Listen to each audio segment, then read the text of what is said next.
Hello, and thank you for joining us again. We were just having some technical issues, but we are back. We are Tidal Flooding Talk, and we're brought to you by the New Jersey Coastal Coalition and filmed live every Sunday here at the Irish Pub in Atlantic City.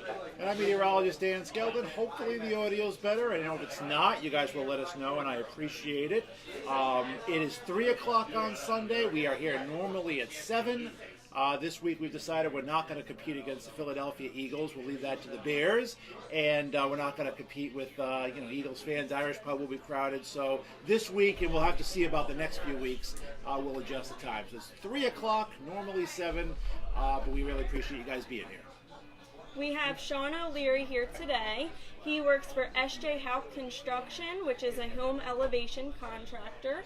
And he's going to tell us how he got started working in flood mitigation. Yes, thank you, Palma. So again, my name is Sean O'Leary, and I'm the Business Development Manager for SJ Hauck Construction.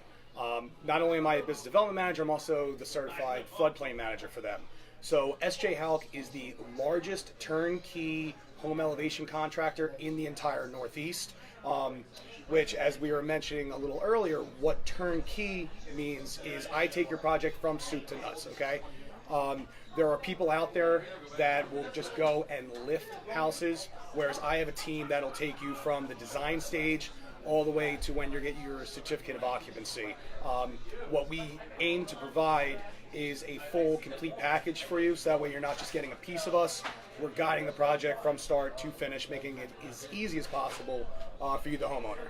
Now, how do you get involved with this to begin with? I know in our first take you said graduated with a marketing stance. Yes. So how do you take that marketing stance into home elevation and raising homes and so on? So I went to St. Joe's University. I was a marketing major up there.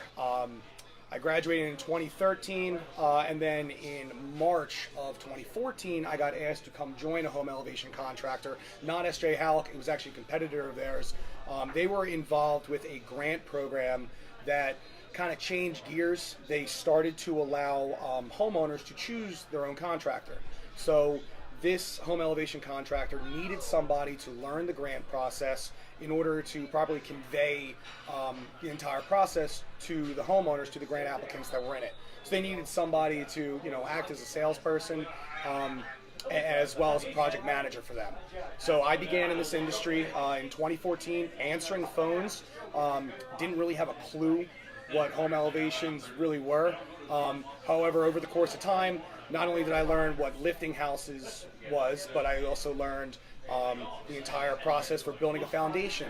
I learned about the different renovations that were needed on these houses, like building decks, maybe replacing siding, adding garages underneath. So over the course of time, I picked up a little bit more, until finally it was June of 2016. I sat down, I took the test to become a certified floodplain manager, and I passed. Which at the time made me the youngest in the International Association of Structural Movers. That's a badge of honor that I really like wearing. So that's how I got started with it. And I think pre-Sandy, not too many people along the Jersey Shore, residents or even professionals, knew much about home elevation and their elevation certificates and raising homes and so on and so forth. Sandy was kind of the spark that set a lot of stuff into motion. Absolutely. Prior to Hurricane Sandy, SJ Hauck primarily moved structures. They would shore up foundations. They'd fix failing foundations and everything. And it was Hurricane Sandy that really ignited the spark here and gave us the boom. From really 2013 to 2017 were kind of the crazy years for house lifting. A lot of things changed during that time. Prior to Hurricane Sandy, you did not need a license to lift a house in the state of New Jersey. You didn't need a separate, a separate insurance, a separate license. After Hurricane Sandy, all of a sudden, when the floodgates, pun intended, when the floodgates opened, a lot more regulations came into play. So really, the people that are doing it nowadays are the ones that are qualified, the ones that know what they're doing, making it a safe practice.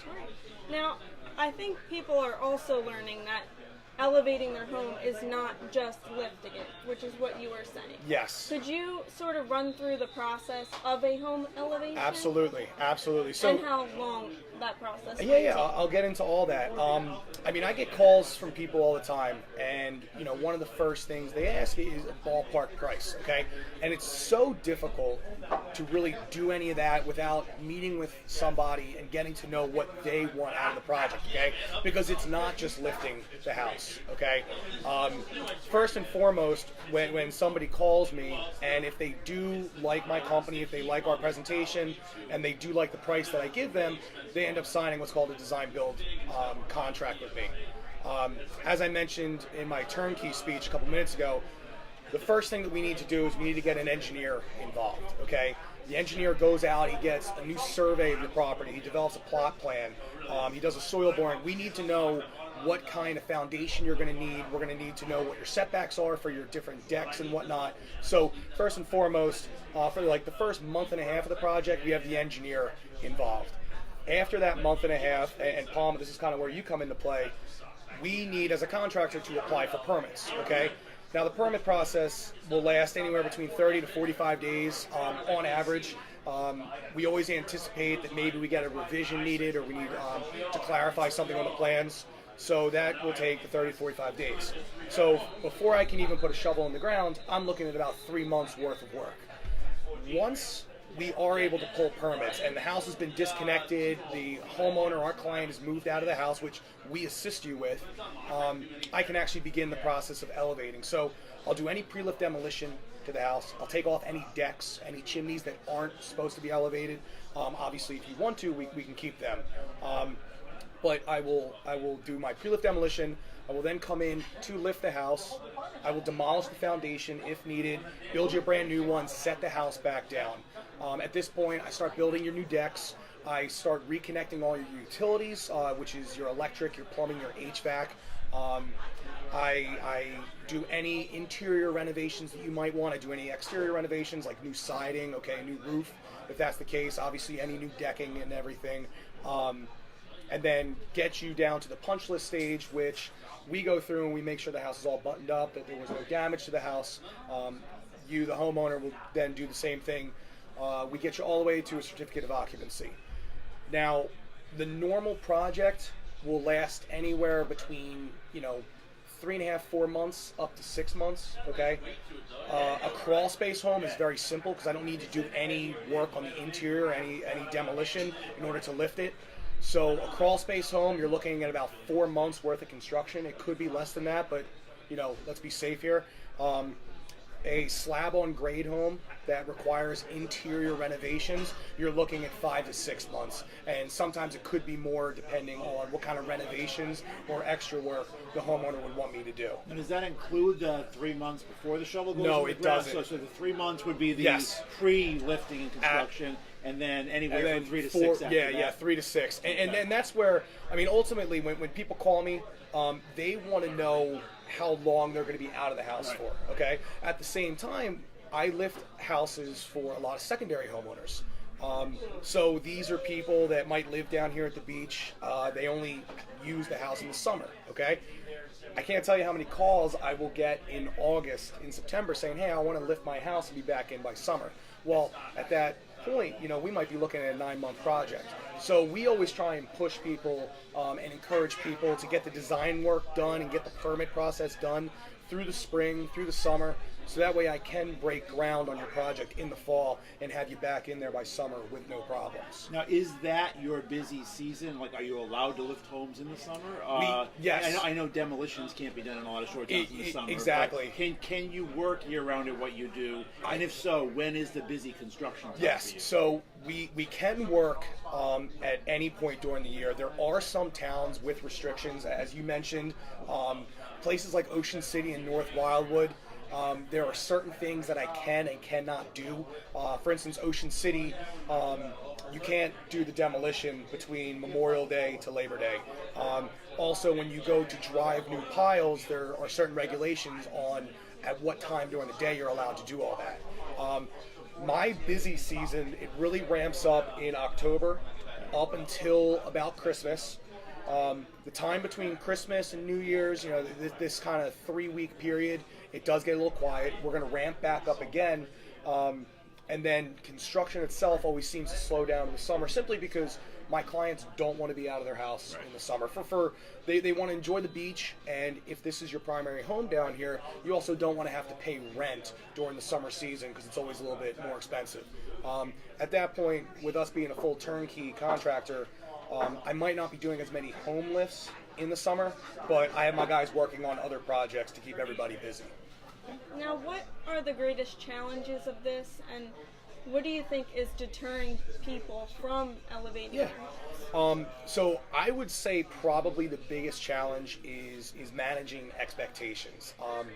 Because it is a home elevation, okay, and as I mentioned when I was talking about all the turnkey, there's a lot of work involved with this, okay? This is not your weekend reno. This is not something where you're just going to redo a bathroom and redo a kitchen, okay? There's a lot of money that goes into this.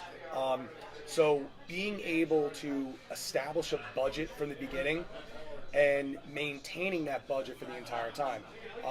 One thing that's always a challenge is once we go and lift the house, I now have full access to the underside of the house, all right? We also see maybe the existing footing. Your engineer might have said we can rebuild on the existing foundation, and we go and lift the house, and now we see some unforeseens. The problem is my unforeseens are not, a little rotted wall here or there. I sometimes have the potential for a change order, which can be very expensive. So the important thing in managing the expectations from the beginning helps prepare homeowners, and it also prevents the need for a change order. We go over everything, and knowing the homeowner's expectations allow me to guide it under budget for the entire thing. Now, is it a competitive business now? I mean, because the industry has grown in the last 6-7 years, are there a lot of options for homeowners? I mean, is it? There are absolutely options out there. As I mentioned, not only, I do turnkey elevations, but there are times where just a local general contractor will call me and they're going to do the home elevation. I'm just going to do the lift. There are competitors of mine that are out there that are also lifting houses and doing everything full turnkey. After Hurricane Sandy, there was a ton of competition, much more than there is today. And that's simply because there was a lot of grant money that was out there. A lot of people were receiving insurance checks. So because there was a lot more volume, obviously there was a higher demand. There was a bigger need to have many home elevation contractors. Over the course of the last 2 years, as the federal money has started to slow down, a lot of the competition, some of the guys moved in here from out of state. Maybe they went back home. Or they could follow areas recently hit by storms. Exactly. You see that where they migrate. Yes. Let's say they go to where hurricane Right.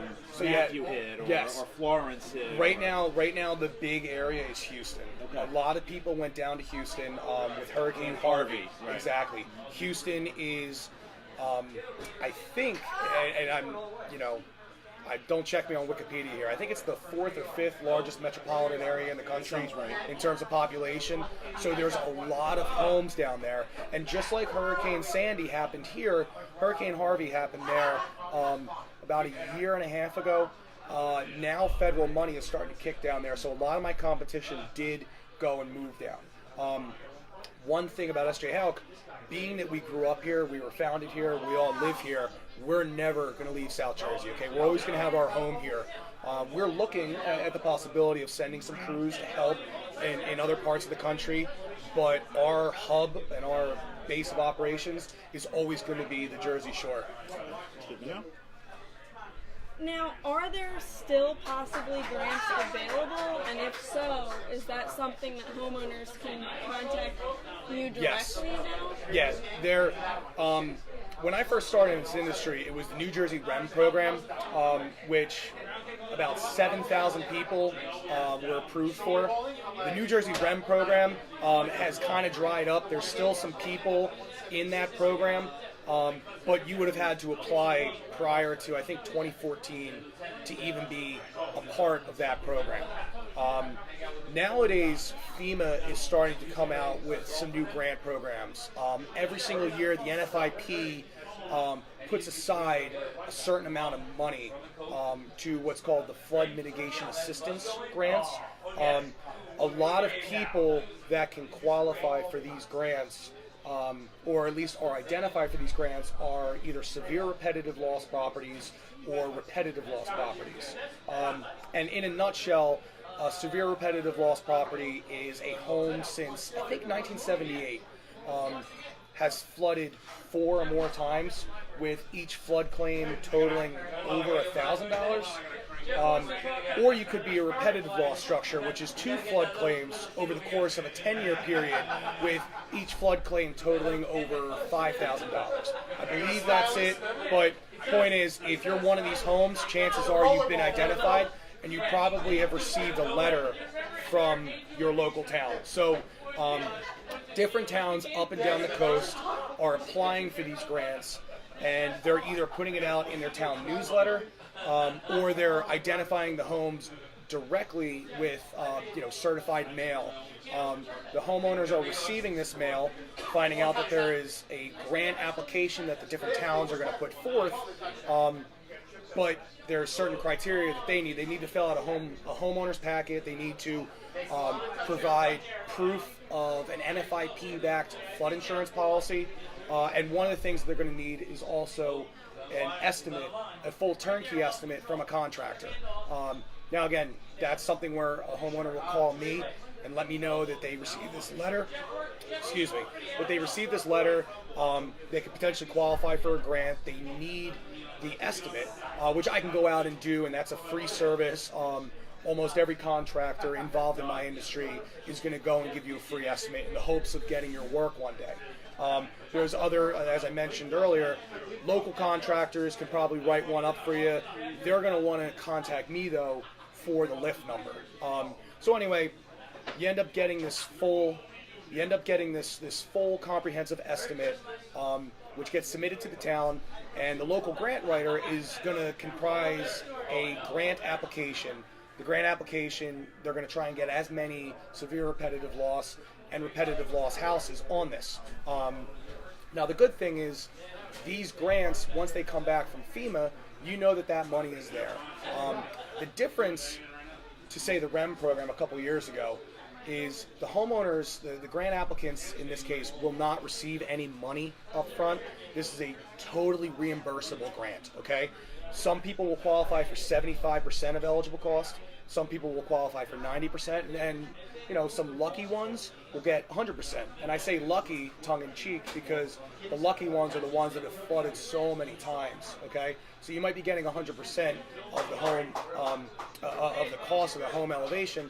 The problem is, obviously, you flooded so many times before that it is a bit of a pain.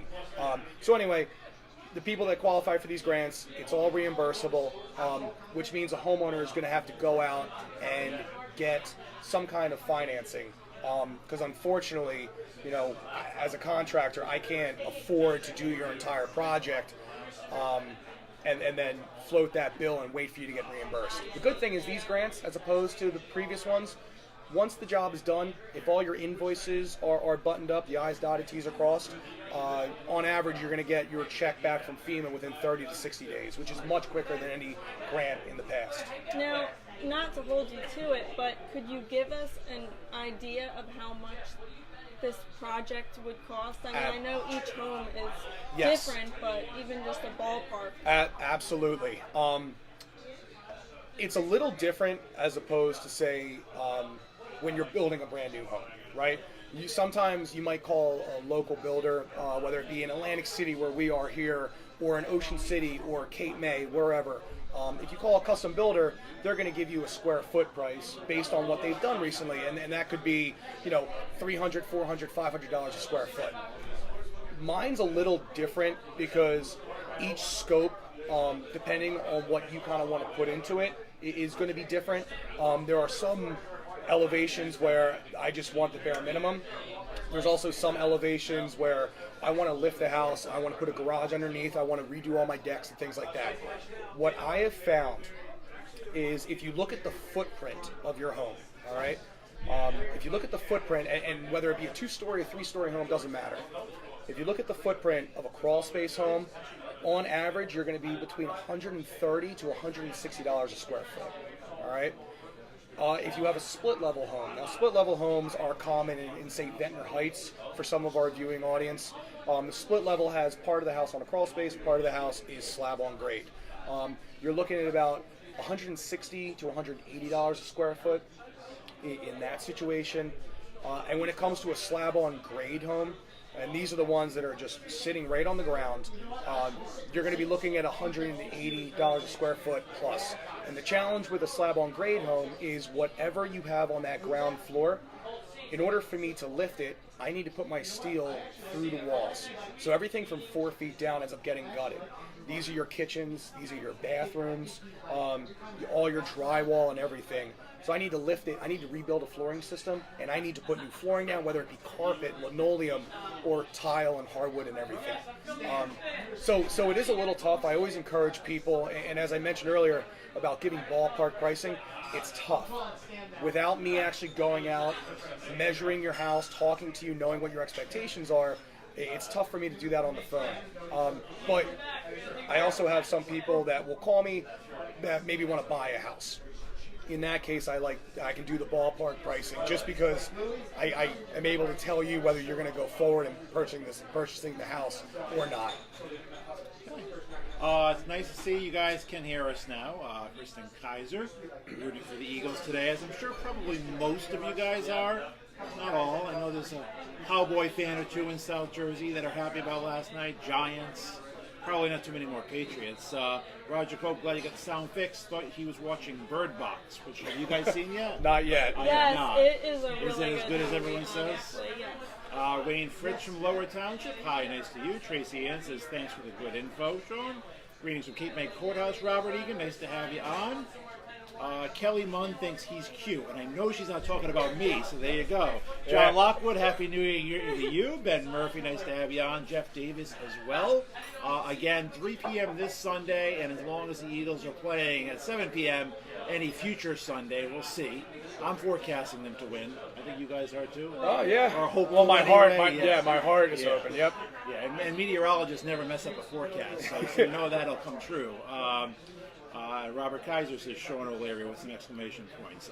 Rob's actually Rob is the sales manager out at SJ Hauck. So hey, okay. Rob, thanks for joining on. Make sure you share this on our Facebook page too. And game's at I think 4:30, 4:40. 4:40. Yes. All right. I guess my question to you is,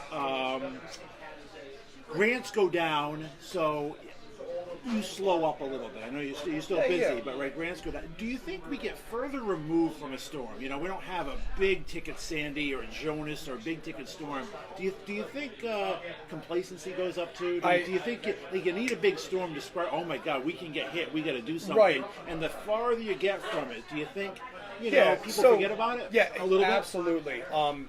One of the things when people call me on the phone and when I'm talking to them about elevating their house. There's a couple of reasons why they're calling me, right? And after a major storm, even it be a nor'easter like Winter Storm Jonas or something, or any nuisance flooding, I am going to get calls from that area because they saw the waters encroach and they got nervous. I'm also starting to get more and more calls as people are starting to realize their flood insurance keeps going up. Now, with the NFIP in debt, the National Flood Insurance Program in debt, with the Grim Waters Act, with the Biggert Waters Act, people are starting to see incrementally their flood insurance increase. So I'm still getting a steady workload from that. It's not the heyday that was after Hurricane Sandy. A lot of people might be buying these houses and they're not thinking about it because maybe they're not from the area. And they're not thinking about the flooding that can occur from, say, somebody that was there during Sandy. But, I'm staying steady, and we know that anytime that there's a storm that might brush by the coast or the threat of a nor'easter, I'm going to come in that Monday, and I'm going to have some voicemails from people that I need to get in touch with because that fear factor is there. Right. But as flood insurance keeps increasing, I'm anticipating on more of a steady flow over the next couple years. I mean, I think most residents on our barrier islands know why they should elevate their home, but maybe you could tell us more of those benefits, such as the saving on the flood insurance. If you end up, and I'm not an insurance salesperson, so I can't give you the facts.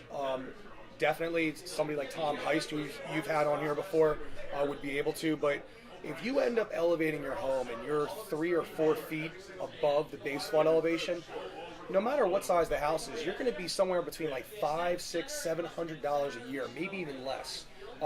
Whereas there are some people that might be paying a couple $1,000s a year for their flood insurance. Another big thing, when I elevate these homes, almost everybody wants to put, a garage or another story underneath. Now, that area is obviously below the base flood elevation, which means that you can't make it habitable space, you can't make it living space. But people will throw a garage underneath, they'll use that area for storage. I've seen people create workshops and gyms, playrooms down there. There are certain things which you can do, there's certain things which you can't do. You can't add utilities down there, you can't put bedrooms down there, but people certainly make use of that space. I'm getting more calls nowadays as people are starting to buy these large homes along the shore. They have the intentions of maybe renovating the house and not tearing down the house completely, but renovating. So as a result, if you end up renovating a house that is below the base flood elevation over 50%, you're going to end up needing to bring that entire house into compliance with today's codes. As a result, you might need to elevate. Now, it's a little tough for some people. They maybe want to renovate a bathroom and a kitchen, and they can't fork out, over $100,000 to do a whole complete home elevation. But there are some people out there that want to do it. They are currently grandfathered into a couple of setbacks, so they want to elevate in order to keep the size of the house. So I'm starting to get more calls like that. That's one of the big benefits. But ultimately, what we like to say is the best benefit is the next time that a Hurricane Sandy storm does come by here, you can, sleep easy knowing that your house is going to be safe, that you're going to end up coming back to the house and not have to have months and months of renovation work. You're not going to lose any valuables in the storm. So that's ultimately the best thing that we can offer. Or a nor'easter like Jonas. Exactly. The thread is 12 months long, right? Nor'easters in the winter, spring, fall, hurricanes in the summer. Been pretty quiet lately, and no big storms, no flooding. Knock on wood, exactly. 2019 been flood free more or less so far. So we hope that does continue. Again, Tidal Flooding Talk brought to you by the New Jersey Coastal Coalition, sponsored also by the Irish Pub. We are here every Sunday, 7 p.m. normally, 3 p.m. during the football playoffs. As long as the Eagles are involved in the playoffs. The Patriots are playing next Sunday at 7 p.m. I think we'll be here. I may be a little distracted, but we will be here. Now, do you want to tell our audience here how they could reach SJ Hauck or learn more about this elevation process? Absolutely. So we have a full office staff of 17 people at SJ Hauck, so we're always there to answer the phone, all right? The best thing that you can do if you're interested in this, okay? I mean, everybody, I know you talk to your neighbors, you can go and talk to your local building departments, okay? But give us a ring. I have absolutely no problem talking to you on the phone, coming out to meet with you. Our phone number at SJ Hauck is 609-927-6700. You can also go on SJ Hauck Construction LLC.com. That's our new website. That's right. So you can go and check out our website. There's information there. Are you also on Facebook? Oh yeah. I mean, we're on Facebook. We're on Instagram. But ultimately, the best thing you can do is get in touch with somebody. Whether it be myself or, as I mentioned, we had Rob kind of chime in here. Get in touch with one of us. We're happy to help you, guide you through this process. Again, all estimates from us are free, okay? And we'll help guide you in the right direction. Sometimes for people, elevating the house is not your best option. I'm going to make sure, if that's the case, I steer you in the right direction to fulfill all your needs and help you out as best as we can. Well, we would like to thank you for joining us, of course, with an Irish Pub t-shirt. There you go. Thank you very much. All right. It's Eagles green too. It is quite appropriate. So thank you so much Thank for being you. here. First Thank you, guest Sean. of the new year. Happy Sean was New here Year. back in the spring. May? It of was your last year. birthday. It was my birthday. Oh, okay. yeah, your birthday. So that'd be April of last year. So this Sean. Tidal Flooding Talk will definitely be archived. Yeah. Yeah. The last one, not because he's an Eagles fan, went missing somehow. But this one will be archived. All our shows archives on the Tidal Flooding Talk Facebook page and my Facebook page as well. Thanks for being here, guys. Thank you. Thanks for We'll see you having next me. week. To a great 2019.